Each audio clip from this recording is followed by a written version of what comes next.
এক বোন আমাকে রংপুর থেকে প্রশ্ন করেছে যে আমার স্বামী তো সহবাসে অক্ষম। আমার বিয়ে হয়েছিল এক হুজুরের সঙ্গে, তাই তাদের সাথে বিভিন্ন বিষয়ে সমস্যা হয়ে থাকে। বিয়ের সময় থেকে আমার স্বামী শারীরিক দিক থেকে দুর্বল ছিলেন।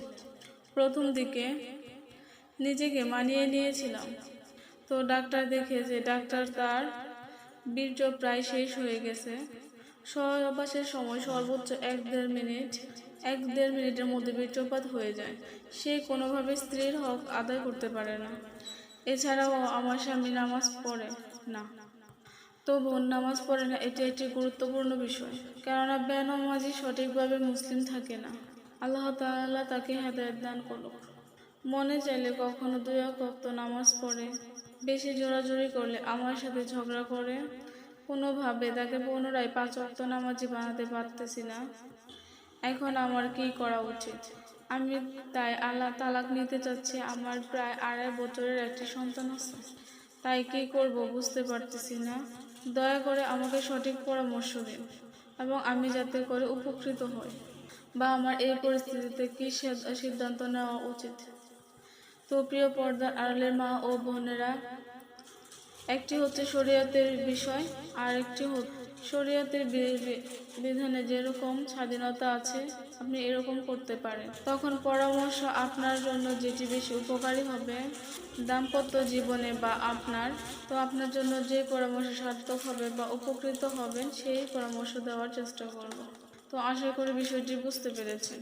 যদি কোনো পুরুষ বা নারীর জন্য ক্ষমতা না থাকে যাতে করে স্ত্রী স্বামীর হক আদায় না করতে পারে এবং স্বামী স্ত্রীর হক না আদায় করতে পারে, তো সেই ক্ষেত্রে তালাক নিয়ে নেওয়া বা তালাক দিয়ে দেওয়া জায়েজ। তার জন্য এটা স্বাধীনতা রয়েছে, ওয়াজিব নয়, জায়েজ। তাহলে আপনার স্বাধীনতা আছে, আপনি তালাক নিয়ে নিতে পারেন। দ্বিতীয় মাসালা হচ্ছে, যদি সত্যিই বেনামাজি হয়, এটা যদি বাস্তব সত্য হয় সঠিক মতে, যেহেতু বেনামাজি বড় কাফের, সেক্ষেত্রে বলা যায় যে তার সাথে সংসার করা জায়েজ নয় এবং সালাতের জন্য দাওয়াত দেবেন। সে যদি দাওয়াত অমান্য করে তার সাথে দাম্পত্য জীবন কন্টিনিউ করার কোনো যুক্তি নেই। এটা শুধু শরীয়তের দৃষ্টিতে। শারীরিক দুর্বলতার ক্ষেত্রে বলবো, আপনি বলেছেন যে চিকিৎসা করে যদি ভালো না হয় তাহলে আপনার স্বাধীনতা রয়েছে। তারপরে চেয়েছেন আপনার পরামর্শ যেহেতু আপনার একটা বাচ্চা আছে, এক্ষেত্রে আপনি যদি ধৈর্য ধারণ করেন, আমার শারীরিক চাহিদা পূরণ হোক বা না হোক, আমি ধৈর্য ধারণ করব বাচ্চাটার জন্য। বিশেষ করে নেক মানুষ হলে সুতরাং ধৈর্য ধারণ করতে পারেন। ধৈর্য ধারণ করলে যে আপনার গুনার আশঙ্কা আছে, গুনায় লিপ্ত হয়ে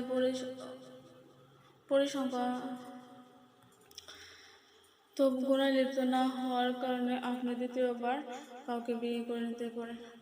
তো প্রিয় পর্দার আড়ালের মা ও বোনেরা, এই ছিল আজকের আমার গুরুত্বপূর্ণ আলোচনা। যদি আমার আলোচনাটি ভালো লেগে থাকে তাহলে অবশ্যই আমার চ্যানেলটিকে লাইক, কমেন্ট, শেয়ার এবং সাবস্ক্রাইব করে রাখুন এবং নিয়মিত ভিডিও পাওয়ার জন্য ইসলামী দাওয়াত চ্যানেলের পাশেই থাকুন। তো আজকের মতো এই পর্যন্ত। আসসালামু আলাইকুম ওয়া রাহমাতুল্লাহি ওয়া বারাকাতুহু।